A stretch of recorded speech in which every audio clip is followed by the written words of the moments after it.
A day or so back, I watched and recapped the first episode of All's Fair, the new Hulu television experience that no one should experience. Well, since I'm basically a roaming spirit that used to resemble a man, I'm gonna go ahead and cover this entire series from front to delicious big bootied back. And so here we go with episode 2, titled When We Were Young. When I was young, I used to be happy and have dreams.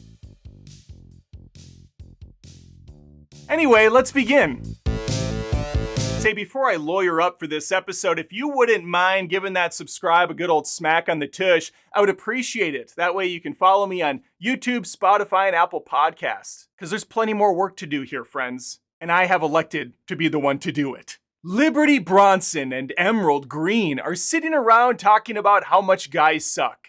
Relatable. And right out of the gates, I need to point out that Niecy Nash's acting in this show is only rivaled by that of Kim Kardashian. It's really a taster's choice as to who's worse. The bar is set incredibly high. And since this is a show about lawyers, that's what we in the business call a pun. Oh snap, Glenn Close is back, baby! Dina Stinish goes in for a group hug. And she informs the ladies, and us the audience, that she's joining the practice. Point of observation, short of course for observation. Kim K's boobs are yearning to break free from captivity. Is she wearing a child's small t-shirt? Nothing screams serious lawyer quite like a pantsuit from Spirit Halloween. K-Dog calls up her arch nemesis Carrington Lane to represent her in the divorce trial. Sarah Paulson is really hamming this up, and it's probably the easiest money she's ever made. And at what cost? Her dignity?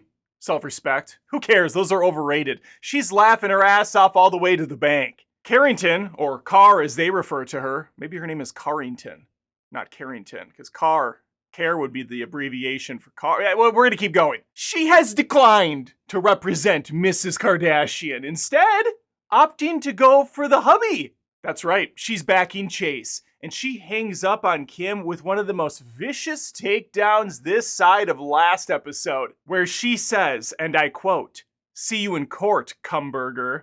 Ooh, delicious. All right, now that this overarching plot is out of the way, some people say overarching plot. Stupid people. It's time to get to the victim of the week. And by victim, I mean the actress that signed up to be in this show. Last week we had Angela's Who's the Boss. This time, it's one Jessie Spano from a little show called Saved by the Bell. Now, she's hoping to be saved by the bitches.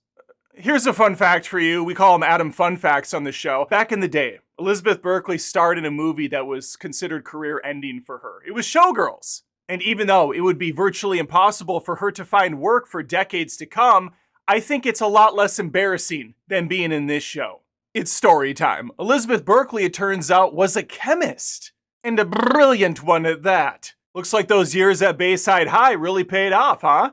She and her husband at the time created the company Duralite. It was a massive success. Unfortunately, the marriage was not. And after the divorce was finalized, she was left with pretty much everything. The company, she got the whole thing. So what's really the problem here? Well, the problem is the company is in financial ruin. She owes a lot of back taxes. And since her trash bag piece of shit husband put her name in everything, she's solely responsible for paying down the debts.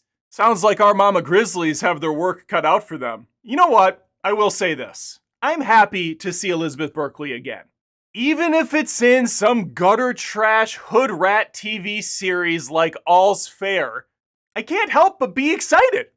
In fact, I'm so excited. I'm so excited. I'm so scared that something's gonna happen. Oh! She jumped off the balcony. We do not have time to mourn her though, because it's time for Apple Teenies with the Queenies. I'm coming out. Just want the world to know. On their private jet, Glenn gets a little closer with the ladies by telling them what's going on with her husband. And her husband is played by, checks notes, Ed O'Neill. Come on! What are you doing in this, Ed? He is suffering from a debilitating case of I need cashinitis and stage 4 cancer. Naturally, the ladies comfort her the only way a woman can be comforted. With the jewelry catalog and the promise of a shopping spree. Now, at your typical jewelry auction, this show's relatable, the gals run into their last client, Angela from Who's the Boss, as we all do at jewelry auctions.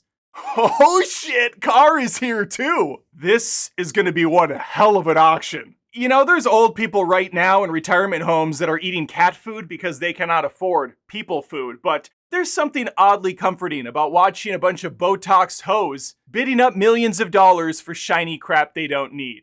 Life is fair like that. Life is grand. Car won the auction, but she doesn't care about the prize. No, it was about the message.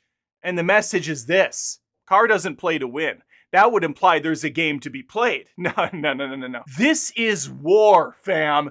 One that she is completely in control of dominating. In the bathroom, Glenn Close's character, Dina, informs Car that she's going to be the one taking on Kim K as a client.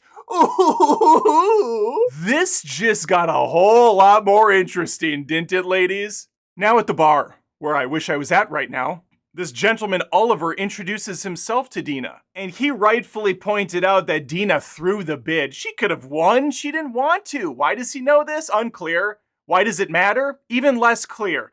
But really the takeaway is, he wants to bone this bitch. Meanwhile, Naomi Watts is having dinner with a guy I know I've seen in a couple different shows, but he didn't leave enough of impression for me to remember who he is. And I cannot help but feel embarrassed for this restaurant, because when the dessert arrives, there is a ring in the food. And Liberty points it out right away. Yikes!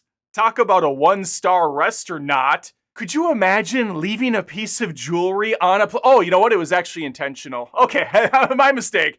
He's proposing. And her answer is, I'll get back to you.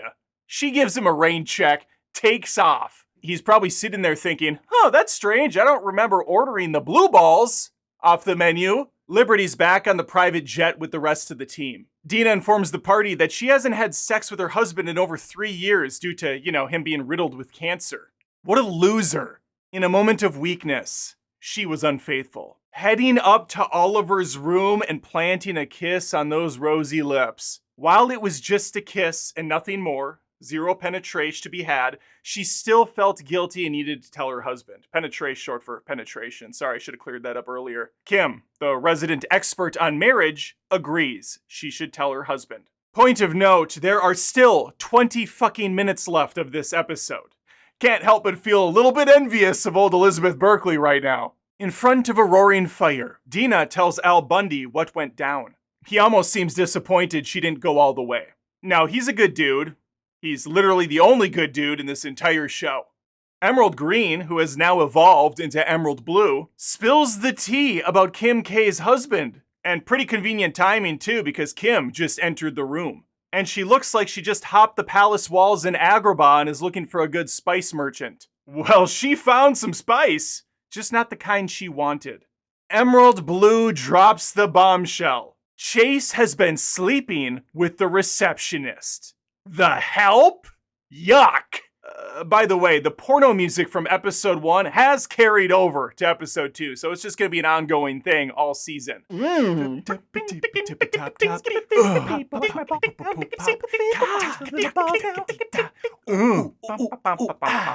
the last dinosaur, gets herself an idea in the form of revenge. What does that mean for a lawyer? It's unclear. We're going to find out later. Liberty heads over to the basketball court to confront her boyfriend. He's from Handmaid's Tale. That's what I know him from. I'm glad I figured it out. He's a little sour about the whole, walking out on him while he was on one knee proposal thing.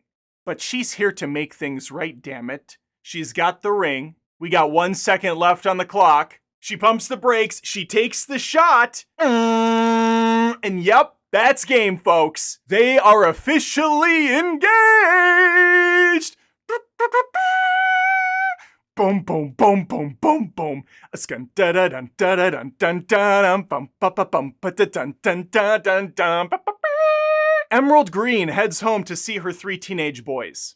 One of the sons is incredibly distraught, as he did not make it into MIT. What a loser! She is furious with them because he's pouting, wanting to give up, and she did not raise no quitters. But it turns out it was another classic greenhouse prank. Because not only did he get into MIT, he's got a full ride, baby. Looks like everything's coming up green. During a celebratory meal, she jokingly tells the boys, hey, I'm not a huge fan of pranks, and remember, I brought you into this world, I can take you out. Classic catchphrase made famous by the comedian Bill Cosby. Known for the family classic, The Cosby Show. Also known for that TV series, Kids Say the Darndest Things. And finally, for drugging women without their knowledge and having his way with them. So maybe not the quote to use on a show about female empowerment. Oh, also, she raised these boys alone. They came from a super smart sperm donor because if they had a real dad, they'd turn out like losers. Trust me, I know. I had a father. Oh, fuck. They're for some reason singing now? Hopefully not the Cosby theme song. Scared it? Dee dee dee dee. A fleet dee dee dee. A ski dee dee dee. A fleet dee dee dee. We're now at another super wealthy place. Some car collection run by a rich dude. He's giving them to charity. That's nice. And I suspect charity is the name of the stripper he's fallen in love with. If it's for an actual charity, perhaps it can go towards the millions of homeless people living on the streets, some of which who are giving hand jobs behind the local TGI Fridays for a little bag of crack. Dina, believe it or not, is not here because she's an automobile enthusiast. Pokemon is more her scene. No, she's there on behalf of her dead client, Jesse Spano. She followed this cock goblin's paper trail, and it was a dirty one, friends. Giving her more than enough ammunition to put this guy away for a couple lifetimes. Or whatever, who cares? I stopped listening. Because the much better storyline's going on, which features Doja Cat's Paint the Town Red playing in the background. As Kim K Bentleys up to her receptionist's car. She devil, she a bad little bitch, she a rebel. She smashes the hell out of this vehicle with what looks to be a wiffle bat or some sort of Fisher-Price equivalent. That was just thankfully in her mind, though. She didn't really destroy the car. She's a lawyer. She's smarter than that. She's calmer than that. Instead, she's gonna go chat with this hoe. They have a conversation for what feels like 8 hours, but is really nothing more than a couple minutes. And the soap opera ends with one more massive reveal. Her receptionist, Milan, is expecting. And the father, you guessed it, is Kanye. I mean Chase. Sorry, Chase. Kaboom! The credits hit, and we are done with this shit. Episode 2 is in the can, and I'm ready. My body is willing, my spirit is gone, but I'm going to cover episode 3 in a day or two, so please think of subbing to the show. Adam Does Movies on YouTube, Spotify, and Apple Podcasts, and hopefully I see you next time. She devil, she a bad little bitch, she rebel.